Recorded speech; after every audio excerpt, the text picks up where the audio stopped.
Quand les nouvelles s'affolent, Métropole fait le point. Le point tous les matins, simultanément sur Radio et Télémétropole. Le point est une courtoisie de la BNC, les pompes solaires Chimgé, Unipièce et Lissa Lotto.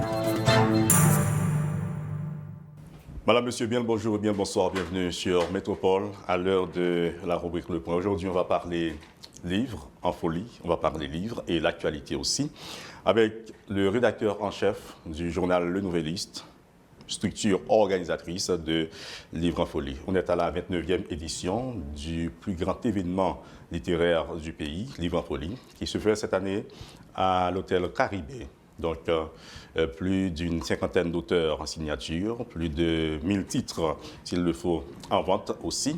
On va parler de tout cela avec Franz Duval, qui est avec vous, avec nous sur le plateau de Métropole aujourd'hui.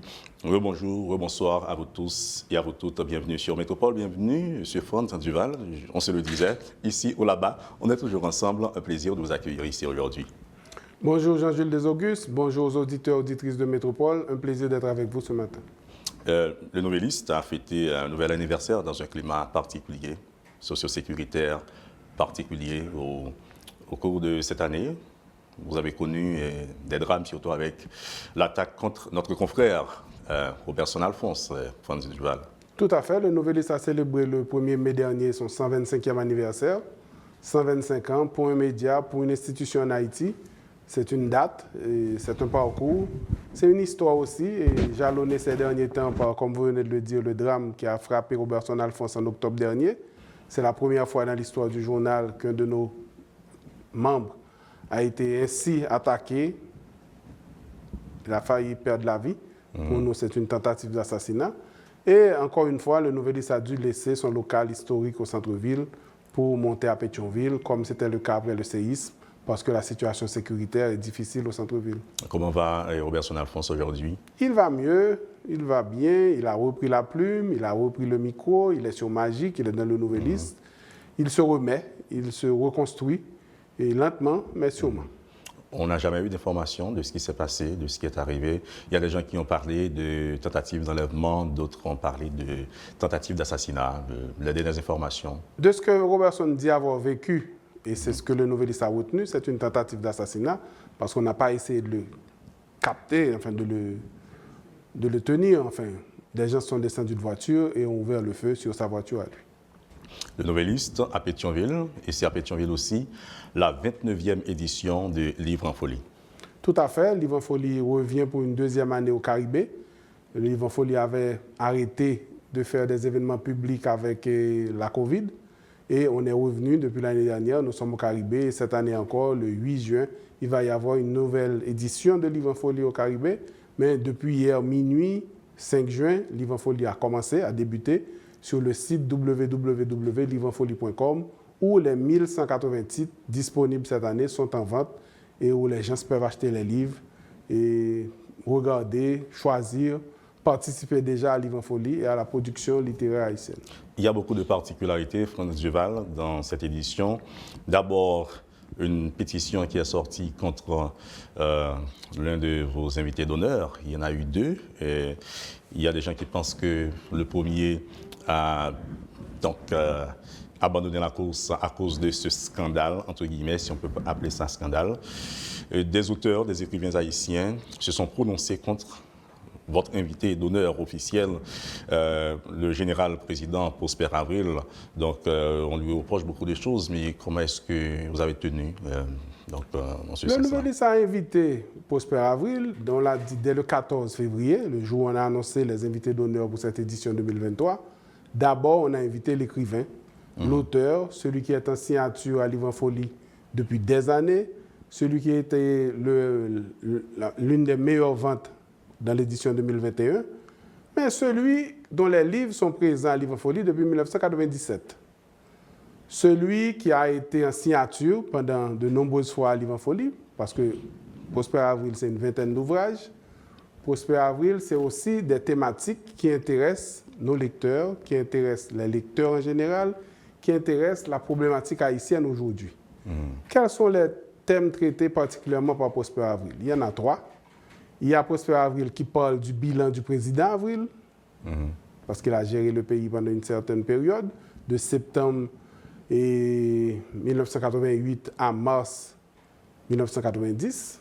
Il parle de son bilan comme président. Il y a un autre avril qui parle de l'insécurité. D'ailleurs, le livre noir de l'insécurité, c'est l'un de ses ouvrages les plus célèbres. Il a été arrêté pendant qu'il faisait la vente signature de cet ouvrage en 2001. Il a passé 3 ans en prison. Il a été libéré en 2004. Et Prosper Avril qui parle aussi de l'armée d'Haïti. Et il a écrit beaucoup sur l'armée, à la fois des réflexions, comme c'est le cas de son ouvrage de cette année, mais aussi des tranches d'histoire des forces armées d'Haïti. 2 ouvrages en particulier. Il y a un ouvrage sur ce qui s'est passé devant Fort Dimanche le 26 avril 1986. Un autre ouvrage sur cette invasion des jeunes de Jeune Haïti dans la Grande Anse, où il raconte de son point de vue de militaire dans le gouvernement de Duvalier comment cela s'était passé, de son point de vue. Et il y a aussi des ouvrages sur les tentatives de coup d'État qu'il a eu à subir, parce qu'Avril, c'est aussi ça. C'est des tentatives de coup d'État, une résistance à un coup d'État. Et il a parlé de tout ça dans ses ouvrages. Mais particulièrement pour ce qu'il dit sur l'armée et pour ce qu'il dit sur l'insécurité, on a jugé bon de l'inviter comme invité d'honneur parce qu'il est là avec nous depuis longtemps. Avril, Prosper Avril, le général-président, c'est aussi ce dont vous venez de faire mention. Mais c'est aussi surtout des tortures qu'on lui reproche, une présidence marquée par des crimes. Et c'est en partie ce pourquoi ces auteurs-là, ces écrivains-là ont mis au grand public cette pétition demandant le retrait de Prosper Avril. Est-ce que vous avez tenu compte de ça aussi, Francis Duval, de ces remarques, de ces revendications, mais aussi et surtout de ces frustrations? Tout à fait. Le Nouvelliste a entendu, le Nouvelliste a compris, le Nouvelliste surtout avait parlé au moment des faits de ce qui s'était passé. L'histoire du général Avril est dans les pages du Nouvelliste, comme est dans les pages du Nouvelliste l'histoire de tous nos dirigeants. Ce qui est aussi dans les pages du Nouvelliste, c'est ce matin encore, Avril qui explique sa position à lui sur ce qu'on lui reproche. Ce que le Nouvelliste a constaté aussi, c'est qu'il n'y a pas de poursuite contre Avril. Personne n'a porté plainte au moment où nous parlons contre Prosper Avril. En Haïti, en tout cas. Au moment où nous parlons, il n'y a pas de plainte contre Prosper Avril en Haïti. Au moment où nous parlons, il n'est pas poursuivi. Et au moment où nous parlons, après avoir passé 3 ans en prison, il a été libéré sans jugement. L'Ivan Folie, dès le lancement, a dit qu'on ne va pas faire le jugement de la présidence ou des actes de Prosper Avril. On va inviter l'auteur, l'écrivain. C'est un choix de l'Ivan Folie, un choix qu'on assume, tout comme on avait invité Marc Bazin, qui avait été Premier ministre de gouvernement de facto pendant la gestion des militaires, tout comme on avait invité Leslie Maniga comme invité d'honneur, qui avait participé à des élections en 1988, des élections contestées, des élections qu'on disait qui s'étaient passées après le massacre du 29 novembre à la Ruelle Vaillant. Pour dire que Bazin, Maniga, Avril, le Nouvelliste, l'Ivan Folie invitent les auteurs pour leurs œuvres et nous sommes totalement d'accord avec ceux qui contestent sa présence. Nous sommes surtout pour ceux qui ont des choses à lui reprocher, le poursuivent, portent plainte et dénoncent son action. Avril, c'est une présidence qui a pris fin en 1990. Avril est en Haïti, il a toujours été en Haïti, il a été à l'Ivan Folie, il a toujours été à l'Ivan Folie. Ses ouvrages sont là, il a signé aux côtés de ceux qui aujourd'hui ne veulent pas qu'il soit là. C'est-à-dire, c'est une histoire haïtienne. Vous avez l'impression que cette décision ou ces formes de revendication, de pétition, c'est comme une forme d'hypocrisie ou d'utiliser le Nouvelliste comme un bouc émissaire pour mener la bataille? Non, je ne dirais pas ça. Bien bouc émissaire, tout simplement? Je ne dirais pas ça non plus. Je dirais qu'on comprend les contestations, on comprend même la pétition que le Nouvelliste n'a jamais reçue. Personne des signataires n'a appelé le Nouvelliste, n'est venu au Nouvelliste, n'a envoyé la pétition au Nouvelliste. On comprend les batailles, les formes que prennent les combats en Haïti.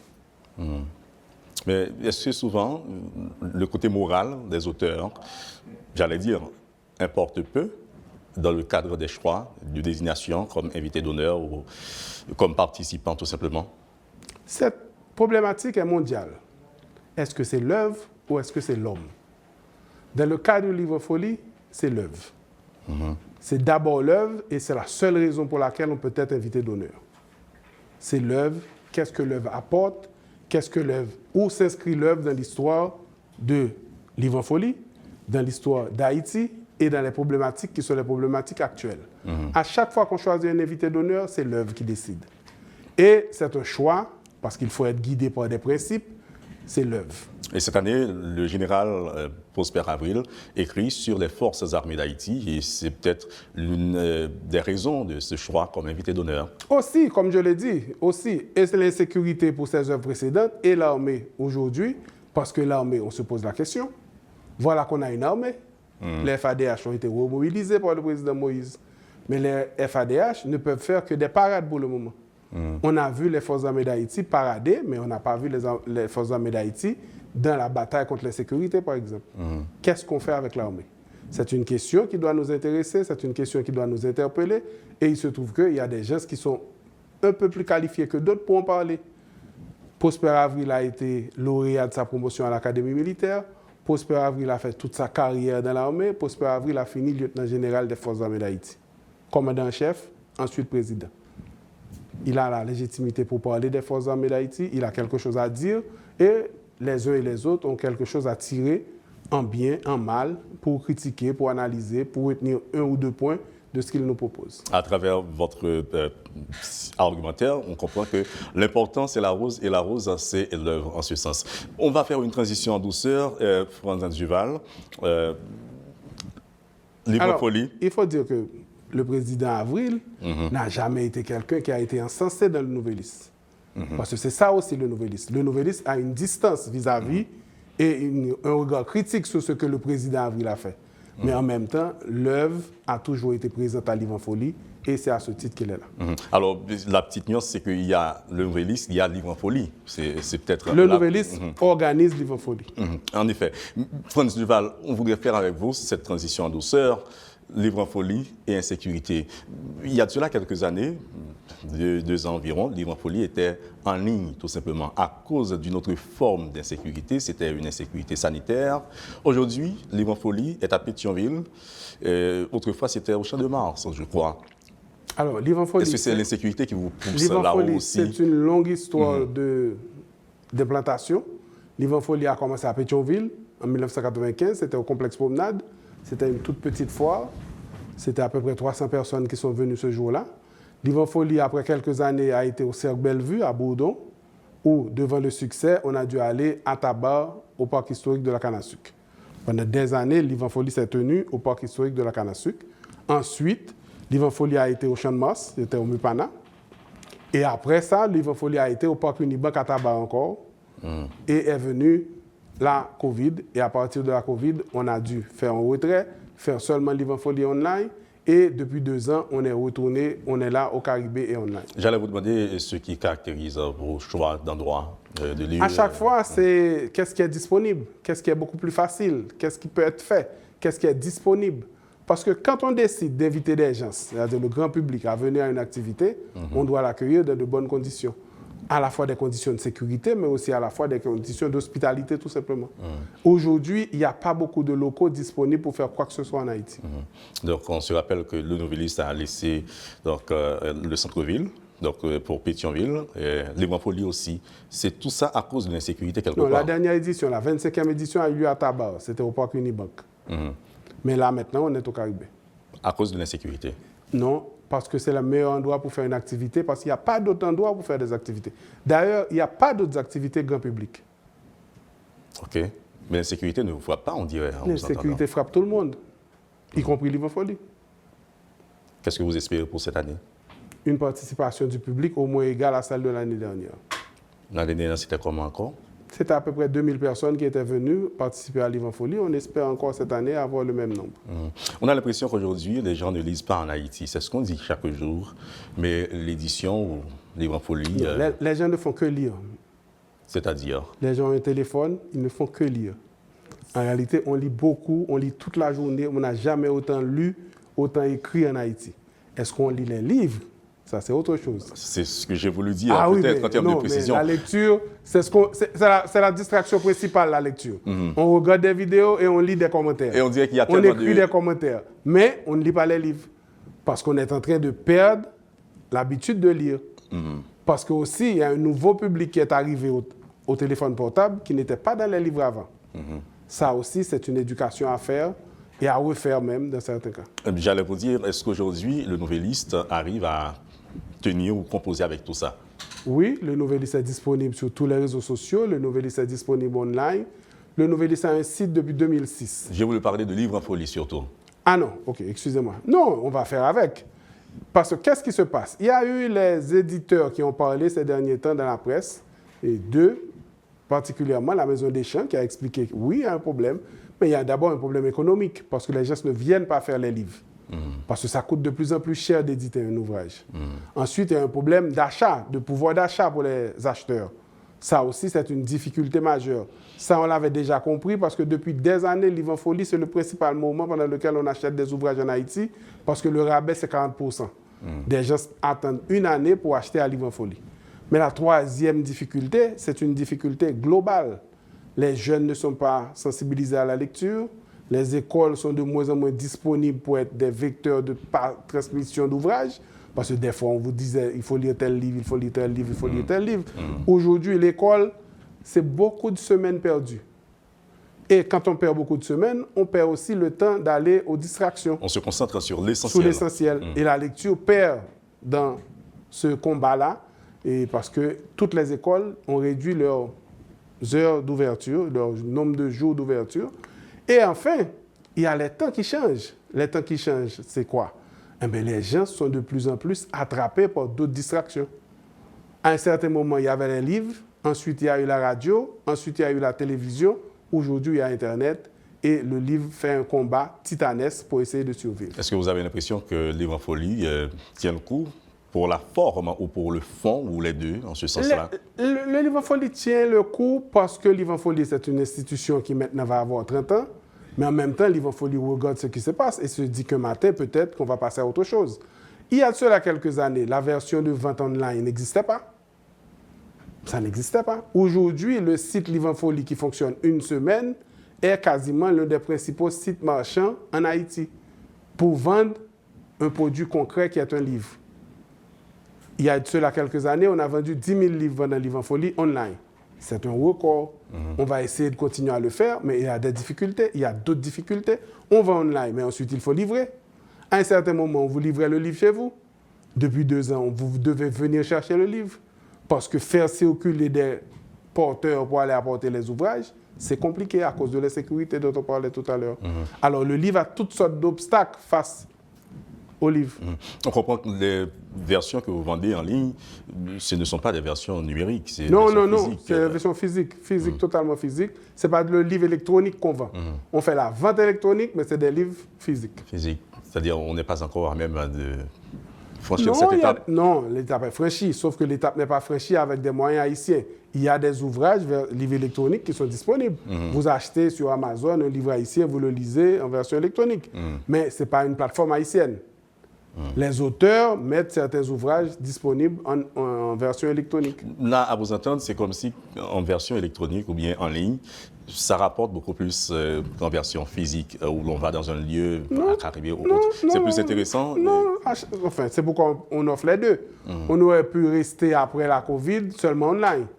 On continue d'offrir les deux, online et en présentiel, parce que certaines personnes veulent avoir le contact, veulent avoir la signature, veulent avoir l'autographe, veulent faire une photo avec les auteurs, etc., etc. Les deux sont complémentaires. Vous avez quelques noms des auteurs qui seront en signature cette année? Ils sont une cinquantaine. Je vous ferai avoir la liste, mais je n'ai pas la liste en tête actuellement. Peut-être après le général Prosper Avril, les plus réputés. J'ai vu dans la liste, j'ai vu Gary Victor, par exemple, qui devait signer 3 de ses ouvrages. Mais il y a d'autres auteurs également qui seront en signature. On en parle davantage après la pause. Madame, Monsieur, votre invité d'aujourd'hui, c'est le rédacteur en chef du journal Le Novelliste, structure organisatrice de Livre en Folie qui est à sa 29e édition. Plus d'une cinquantaine d'auteurs en signature, plus de 1000 ouvrages en vente à la 29e édition de Livre en Folie qui se tient cette année à l'hôtel Caribé, et plus particulièrement ce 8 juin. On en parle davantage après la pause. Le Point est une courtoisie de la BNC, les pompes solaires Chimgé, Unipièce et Lissa Loto. Bonjour, bonsoir à vous tous et à vous toutes. Bienvenue à la seconde tranche de la rubrique Le Point de Métropole. Bon retour si vous étiez déjà des nôtres. L'émission d'aujourd'hui est articulée autour d'un événement culturel, je dirais littéraire, de manière basique, mais culturel de manière large, tout simplement. Il s'agit de livres en folie. Les puristes parlent de livres en folie. En tout cas, on parle de la folie du livre aujourd'hui sur le plateau de Radio et Télémétropole. Mais on parle aussi culture. On va parler de temps que les moins de 20 ans ne peuvent pas connaître, comme pourrait le chanter Charles Aznavour. On parlera de musique en folie, en partie. On se le disait dans les coulisses, Franz Duval, au moment de la pause. On croyait que musique en folie, c'était ou l'un des enfants de Ticket Magazine. Qui serait ou qui est, vous en êtes le père certainement, vous nous le direz, qui serait ou qui est enfant de le nouvelliste Ticket? Bon, alors, c'est plutôt l'inverse. C'est le nouvelliste qui est au départ géniteur de Musique en folie. Et Musique en folie, Ticket a pris naissance à Musique en folie. Musique en folie a commencé en 2000, initiative du nouvelliste et de la Unibank. Et Ticket est né en 2002. Des œuvres du nouvelliste. On pourrait dire que Musique en folie, c'est la mère ou génitrice de Ticket, c'est ça? Bon, Ticket a pris naissance, c'était pendant une édition de Musique en folie, c'était au complexe Promenade, effectivement. Mais bon, Ticket, c'est un magazine et Musique en folie, c'était un festival, c'était une foire autour de la musique. La version physique de Ticket? La version physique de Ticket a disparu depuis quasiment 2011. Il n'y a plus de version physique de Ticket. C'était pourquoi? On est resté dans le nouvelliste pendant un certain moment parce qu'on a fait le saut. En réalité, le nouvelliste, c'est quoi? Le nouvelliste, c'est un média qui existe depuis 1898, qui, dès 1898, a été le plus moderne des médias haïtiens. Dans le premier numéro, le nouvelliste annonce qu'il s'est abonné au câble transatlantique. C'est quoi le câble transatlantique en 1898? C'est l'Internet d'aujourd'hui. Parce que déjà en 1898, il fallait avoir les informations le plus vite que possible. Et le nouvelliste a été le premier média à s'abonner au câble transatlantique pour avoir les dépêches à l'époque qui venaient particulièrement d'Europe. Et on donnait les informations internationales, le cours de la bourse, des choses de ce genre, dans le nouvelliste dès 1898. On parle des fax aussi. Non, les fax c'est hier. Les fax c'est les années 90. Et le nouvelliste, à chaque fois qu'il y a une mutation au niveau de l'imprimerie, au niveau de la presse, au niveau des médias, au niveau des supports, le nouvelliste a toujours été, je dirais, partie prenante de ces mutations. Le nouvelliste a changé de format de papier à chaque fois qu'on changeait de format de presse, parce que l'un va avec l'autre. Il faut la machine, il faut le papier, il faut le format du journal. Le nouvelliste a changé, passé du noir et blanc à la couleur. Au départ, il n'y avait pas de photos, il y avait des gravures dans le nouvelliste. C'était des dessins en quelque sorte. Un jour, c'est devenu la photo. Un jour, c'est devenu la photo en noir et blanc. Un jour, c'est la photo en couleur. Et depuis 2006, comme je le disais, le nouvelliste existe aussi sur une version online qui est le site www.lenouvelliste.com. Et après le séisme, quand les mutations des téléphones intelligents ont commencé, parce que c'est ça aussi, Ticket, qui était le journal avec la plus grande diffusion en Haïti, a cessé de faire la version papier. Et Ticket, un matin, est passé totalement en version électronique. Un journal qui était spécialement culturel, surtout. Qui est encore alors, Ticket ne dit pas culturel. Ticket dit qu'il s'intéresse à tout. Ah bon? Oui, parce que Ticket parle de sport, Ticket parle de musique, Ticket parle de cinéma, Ticket parle aussi de choses qui sont tout simplement des curiosités dans la société haïtienne. Mais Ticket est peu politique, selon Non, certains. très peu politique. Mais Ticket donne des reportages sur ce que font les politiciens. Des fois, des activités, des cérémonies officielles. Ticket publie des photos parce que ça intéresse nos lecteurs et parce que le nouvelliste ne publie pas beaucoup de photos. Alors, pourquoi est-ce qu'on le dit ou pourquoi est-ce que je vous le dis? Parce que dans le temps, les gens vivant dans la ville de province savaient recevoir la version physique. Oui, la version physique, mais ça fait longtemps, plus de 10 ans, qu'il n'y a plus de version physique de Ticket. Ticket est totalement gratuit, parce qu'avant, c'était un journal payant. Aujourd'hui, Ticket est totalement gratuit. Ticket est disponible sur les réseaux. Ticket est disponible dans les pages du nouvelliste de temps à autre, un article de Ticket. Et puis, Ticket est sur le site du nouvelliste gratuitement. Alors, pour être honnête avec l'auditoire, il y a bien un prétexte pour cela. C'est quand on a parlé de la mort de Musique en folie. On a dit que le nouvelliste a perdu l'un de ses enfants, Musique en folie. Est-ce qu'on ne peut pas avoir peur de voir que le journal perd aussi Livre en folie, pourquoi pas, puisque un jour, ça Musique s'arrêtera. en folie est morte. Non, tout peut s'arrêter un matin. Tout peut s'arrêter un matin. Les institutions, les hommes, la terre, l'univers, tout peut s'arrêter un matin. On fait tout pour que ça continue. On fait tout pour que les institutions grandissent. D'ailleurs, quand on parle de Livre en folie, on parle de la plus ancienne activité privée, grand public, qui existe en Haïti. Il n'y en a pas d'autre à avoir 30 ans. En termes d'événements culturels. En termes d'événements culturels, grand public, il n'y en a pas d'autre. Le Nouvelliste fait ce qu'il peut, la Unibank fait ce qu'elle peut pour continuer avec cette initiative. Mais ça peut arriver qu'on arrête un matin. Sans être indiscret, dans la coulisse, vous m'avez dit que c'était une question de local qui vous a fait... Non, ça c'est pour Musique en folie. Oui, mettre fin à Musique en folie. Oui, parce que Musique en folie... locale uniquement. Non, le public serait choqué de l'entendre. Non, le public ne peut pas être choqué, parce que le public se rappelle qu'à un certain moment, Musique en folie, c'était la grande foule. D'ailleurs, on disait que c'était un petit carnaval. Mais on ne peut pas gérer ça. Il n'y a pas de local pour le faire, pour accueillir 25-30 000 personnes. Il y a eu des incidents qui vous ont poussé Non, il n'y a à prendre pas eu la décision. d'incidents. Le but, ce n'est pas d'avoir des incidents. Le but, c'est d'arrêter avant les incidents. Parce que ceux qui organisent les événements analysent les événements. Parce que quand on organise Livre en folie, ou bien Musique en folie, ou bien Artisanat en fête, il y a plusieurs personnes, plusieurs corps de métier, plusieurs types de responsabilités qui regardent ce qui se passe. Prenons l'exemple du Caribé. On fait l'activité au Caribé, le Caribé regarde. Et le Caribé se dit, est-ce qu'on va continuer, est-ce qu'on ne va pas continuer? La Unibank se demande, est-ce qu'on va continuer, est-ce qu'on ne va pas continuer? Le Nouvelliste se pose la même question. Tout le monde regarde et on essaie d'apporter les améliorations et de faire les corrections.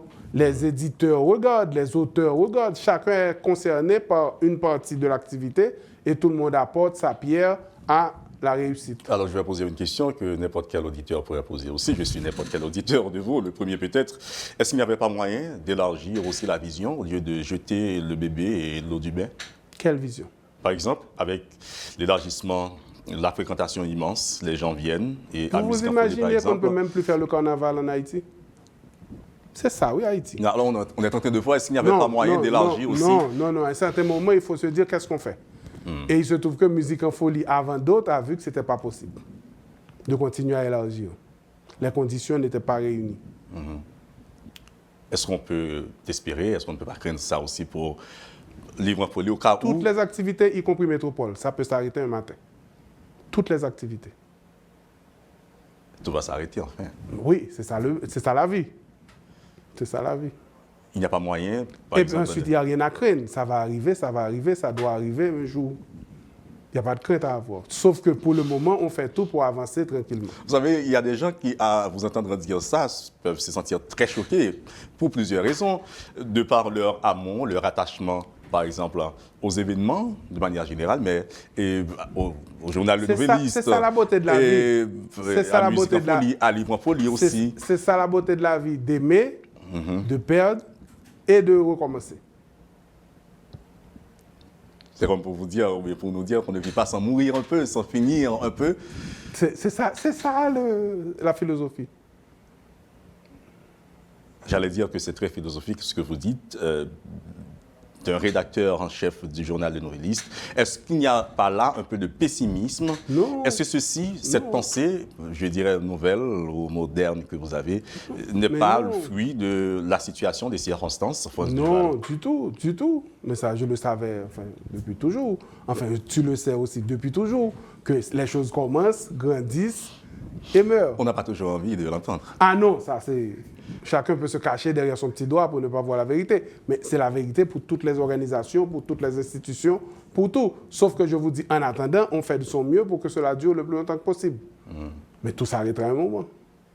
Est-ce qu'on est prêt à...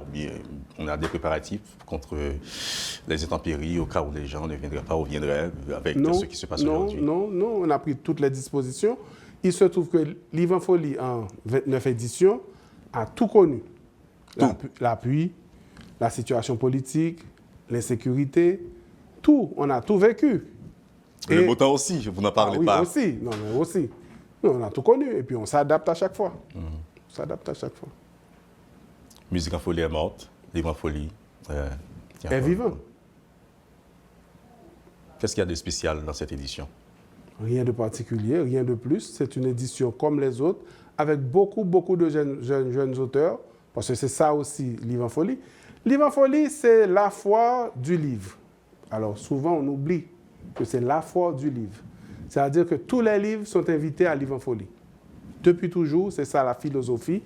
Tous les auteurs sont invités à Livre en Folie. Ça aussi, c'est la philosophie dès le lancement. Et le Nouvelliste, Livre en Folie, ont eu à dire dernièrement qu'on n'applique pas la censure.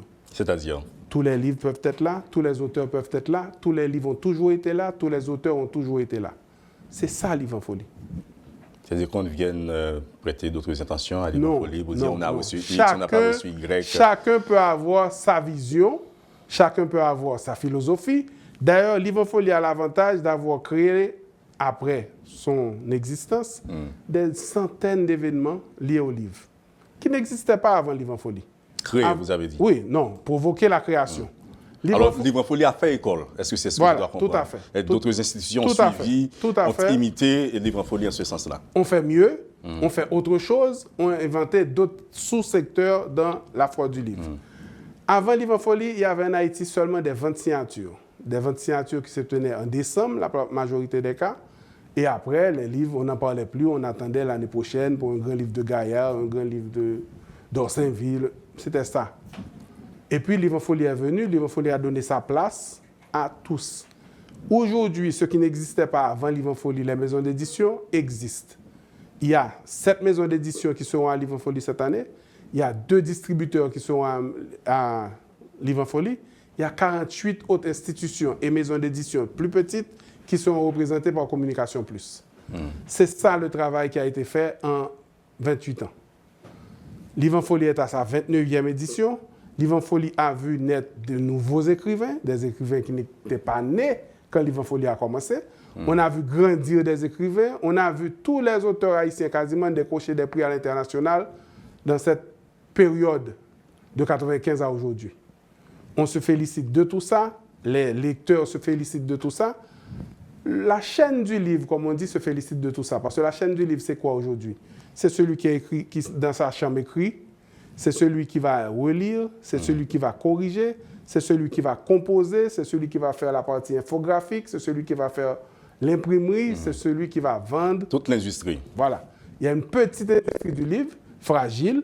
Petite industrie du livre qui est frappée par les circonstances haïtiennes et internationales, c'est-à-dire Covid, insécurité, crise économique. Une petite industrie du livre qui essaie de survivre et qui, comme tout le monde, se bat pour rester en vie. Vous faites le bilan, je dirais, culturel, littéraire, et du côté économique. Qu'est-ce que ça rapporte aux nouvellistes, au journal, ça rapporte aux nouvellistes? Mais aussi au staff, tout simplement? Le Nouvelliste et la Unibank organisent la foire et chacun apporte quelque chose à la foire. Et c'est cette conjonction d'intérêts qui fait que la foire existe encore. Parce que le Nouvelliste n'a pas de livre. La Unibank n'a pas de livre. Les livres appartiennent à ceux qui écrivent les livres. Les livres appartiennent aux maisons d'édition. Et nous, on met tout ça ensemble pour que le lecteur vienne acheter. Et l'organisation permet que le rabais soit accordé. Et c'est pourquoi aussi les lecteurs viennent en si grand nombre, le même jour, au même endroit, pour faire la même chose, acheter des livres. Et c'est pourquoi des fois il y a des embouteillages. Pourquoi il y a des embouteillages à Livre en Folie? Pourquoi l'année dernière il y avait des bousculades même? C'est parce que tout le monde veut faire la même chose le même jour, au même endroit. On attend 1 an pour venir acheter les livres à bon marché. Eh bien, si tout le monde essaie de faire la même chose au même moment, au même endroit, ça ne va pas se passer comme si c'était dans une librairie que vous entrez, que vous êtes tout seul dans la librairie, vous prenez votre temps, vous choisissez votre ouvrage et vous payez à la caisse.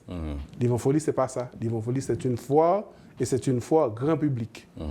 Livre en Folie, ce n'est pas seulement les livres, je dirais, ce n'est pas seulement les romans, ce n'est pas seulement de la poésie, mais c'est aussi des livres historiques, c'est des essais, c'est aussi des ouvrages de développement personnel, c'est des ouvrages religieux, c'est des ouvrages un peu para-universitaires, scolaires même des fois, c'est des ouvrages pour enfants, c'est la littérature érotique, c'est tout. Tout ce qu'il y a comme production est disponible à Livre en Folie. Et c'est ça aussi qui fait le succès de la foire. Et c'est pourquoi chaque année, tous les partenaires reviennent et refont la foire. J'ai parlé du côté économique, le bilan. Du côté économique, la satisfaction. La satisfaction est là puisqu'on revient chaque année. Puisque quel est le but final d'une organisation? Le but final d'une organisation, c'est de se perpétuer. Et comme ce n'est pas quelque chose sans but lucratif, c'est à but lucratif puisqu'on vend des livres. Eh bien, les auteurs reviennent, apportent de nouveaux ouvrages, écrivent à nouveau, parce que ça s'est bien passé l'année d'avant. Les maisons d'édition reviennent parce que ça s'est bien passé l'année d'avant, etc., etc. C'est ça le but. Vous savez, ce qu'on reproche souvent à l'être haïtien, c'est de ne pas prévenir. C'est-à-dire, il est dit que diriger, c'est prévoir. Tout ce qu'on fait, on dirige. Pourquoi est-ce qu'il n'y a pas assez de modernisation dans certaines activités au lieu de les faire grandir, mais on est prêt à les accompagner dans leur mort, dans leur mort lente, je dirais. Est-ce qu'on a ça, une structure pensive qui n'attend pas que viennent les choses, les événements, les circonstances, mais qui anticipe aussi? Enfin, Livre en Folie ne peut pas avoir ce reproche, puisque Livre en Folie, c'est le plus ancien événement de ce genre en Haïti, toutes catégories confondues. Et ça continue. Le reproche ne peut pas être qu'on ne prévoit pas comment va grandir l'événement. En réalité, c'est parce qu'on a toujours prévu comment faire grandir l'événement qui fait qu'on est encore là. Bien entendu, on le fait avec les contraintes haïtiennes. Aujourd'hui, tous les ouvrages haïtiens devraient avoir un code barre. Et puis, on devrait arriver, on scanne le livre, et puis on a le prix, on a les informations. La vente se ferait beaucoup plus vite. Ce n'est pas le cas. Mais ce n'est pas le cas parce que le marché haïtien n'est pas prêt à ça. Parce que le marché haïtien n'a pas fait le saut. Parce que le marché haïtien n'est pas financé. Parce que le marché haïtien n'a pas les fonds pour faire cette modernisation. Parce qu'en même temps, il faut rêver grand. En même temps, il faut voir quelles sont les contraintes du milieu. Là, on se fait les reproches de part et d'autre. Non, ça ne fait pas de reproches. On constate. On constate. On constate. En même temps aussi, on constate. Le succès haïtien, c'est quoi? C'est un livre vendu à combien d'exemplaires? 500 exemplaires, c'est un grand succès. 1000 exemplaires, c'est un très grand succès. Au-delà de 1000 exemplaires, c'est un best-seller. Mais on ne va pas parler de 10 000 ouvrages vendus, on ne va pas parler de 100 000 ouvrages vendus. C'est un petit marché, dans un petit pays pauvre. C'est ça aussi. Ça aussi appauvrit l'esprit en termes de... Non, l'esprit n'a rien à voir avec le nombre de livres vendus. Non, rien du tout. D'ailleurs, les résultats des auteurs haïtiens qui sont en concurrence avec des gens à l'international et ils gagnent des prix, ça n'a rien à voir. On peut venir d'un petit pays, d'un petit milieu, d'un petit marché et penser grand. Et être un grand auteur. Tout à fait. Est-ce qu'on pense changer la routine, par exemple? Quelle routine? Avoir un pays riche? Non, on parle de la rentrée. Avoir beaucoup plus de personnes qui savent lire? Avoir beaucoup plus de personnes qui ont de l'argent pour acheter des livres? Quelle routine qu'il faut changer? C'est peut-être pour ne pas voir mourir l'œuvre. Non, tout mourra. Tout ça, déjà, pas de discussion sur ça. Tout va mourir, y compris toi et moi. Mais en attendant, n'attendons. Et n'a travail, n'a pas avancé. Il y a tout là 2 ans, 3 ans, je vous ai rencontré. Pour être honnête, vous n'étiez pas, j'allais dire pessimiste, mais j'enlève le mot pessimisme. Je ne suis pas pessimiste. Il n'y avait pas cette pensée philosophique. Non, il n'y avait peut-être pas cette question. Il n'y avait pas cette question, mais enfin, soyons sérieux. Est-ce que les circonstances peuvent rendre un homme un peu trop sensible? Est-ce que ça peut le faire sombrer dans une sensiblerie même? Là, je parle au rédacteur en chef que vous êtes. Moi, je suis rédacteur en chef du Nouvelliste. Je dirige Ticket. Chaque jour, je regarde l'actualité haïtienne. Chaque jour, j'aurais aimé avoir une autre actualité. Mais en même temps, chaque jour, je dois faire avec l'actualité que j'ai. Puisque je ne peux pas inventer. Le journal, ce n'est pas une œuvre de fiction. Ce matin, nous nous sommes réveillés avec un séisme dans la Grand'Anse, 3 morts. Eh bien, c'est la réalité du jour. Samedi, il y avait la pluie. Dimanche, il y avait la pluie. Lundi, on s'est relevé avec un bilan. C'est l'actualité du jour. Est-ce que j'aurais aimé qu'il y ait des morts? Non. Mais en même temps, je dois vivre avec, je dois constater et avancer. Il ne faut pas tuer l'espoir. Non, mais ça n'a rien à voir avec l'espoir. Nous sommes sur une perspective, une dynamique. C'est comme ça la vie. Ça, c'est la vie, justement. Livre en Folie, 29e édition. Faites-moi le rappel de l'essentiel. Alors, Livre en Folie, ça a déjà commencé. Ça a commencé sur www.livreenfolie.com. On peut acheter les ouvrages, on aura le même rabais. 1180 titres sont disponibles. Et Livre en Folie, c'est ce jeudi au Caribé. L'entrée, c'est à 1000 gouttes. 50 auteurs en signature. Tout à fait, 50 auteurs en signature. Un invité d'honneur, Prosper Avril, qui va signer ses ouvrages sur l'armée en général et sur la sécurité en Haïti. Merci beaucoup, France Duval, rédacteur en chef du journal Le Nouvelliste, 125 ans Tout à fait. déjà, la doyenne de la presse haïtienne. encore bonne fête. C'était en mai dernier. Merci de votre disponibilité à Métropole pour parler de livres en folie. En parlant du temps qui passe, le Nouvelliste 125 ans, c'est le plus ancien quotidien imprimé francophone des Amériques. Ça, il faut le souligner. Oui, mais c'est qu'on avance pas à pas, lentement. Jusqu'à présent, on est encore en vie. Voilà. En pensant à la mort. Tout à fait. Voilà, Franz Duval, avec qui nous venons d'avoir cette belle émission ce matin, aujourd'hui, et chers amis, sur le plateau de Métropole. Et Franz Duval, rédacteur en chef du journal Le Nouvelliste. Merci beaucoup à vous tous et à vous toutes d'avoir suivi la rubrique Le Point d'aujourd'hui. La reprise, c'est pour 1 heure. Restez sur Métropole, une force toujours en action vers de nouveaux horizons. Au revoir. Quand les nouvelles s'affolent, Métropole fait le point. Le point tous les matins, simultanément sur Radio et Télémétropole. Le Point est une courtoisie de la BNC, les pompes solaires Chimgé, Unipièce et Lissa Lotto.